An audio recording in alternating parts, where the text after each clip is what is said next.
There are a number of threats present. First, there is a self-interest threat to Joe's objectivity. This is because Joe is reliant on the income from XY Ltd as his major client, and thus would not want to do anything that could damage his relationship with them and compromise his revenue from them. Second, there is a self-review threat, which could impact on his integrity and his objectivity. That is, Joe performs certain non-audit work and is asked to sell and promote the sale of shares of XY Ltd.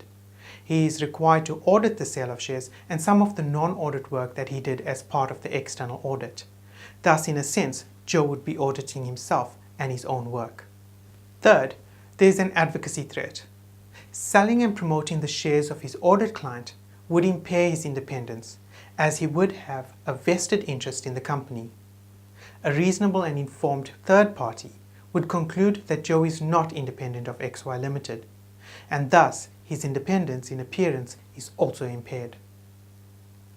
4. There is an intimidation threat present.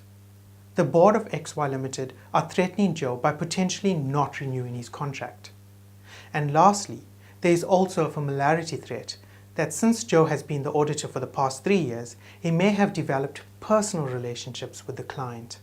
Applying step 2 of the conceptual framework, it is likely that self-interest and self-review and advocacy threats are evaluated as significant.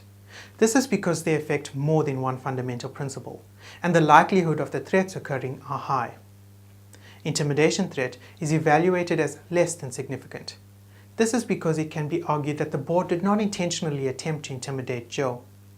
Further, they indicated that, based on the sale of shares, they would consider the renewal of his contract and did not explicitly indicate that failure to meet their share sale target would result in a definite termination of future contracts.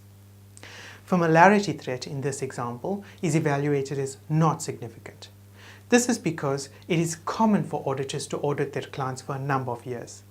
It is important, though, to identify this as a potential threat and to evaluate it every year that the audit is being done.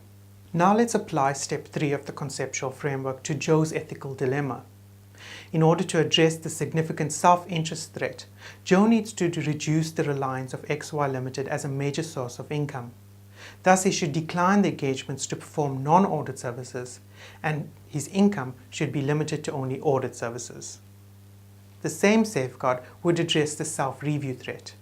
Joe should also refuse to sell or promote XY Ltd shares. By refusing to sell or promote the shares on behalf of XY Ltd, Joe would also be addressing the significant advocacy threat. By implementing the above safeguards, the intimidation threat would also be addressed. In terms of the familiarity threat, there is no further action required as we evaluated this threat as not significant.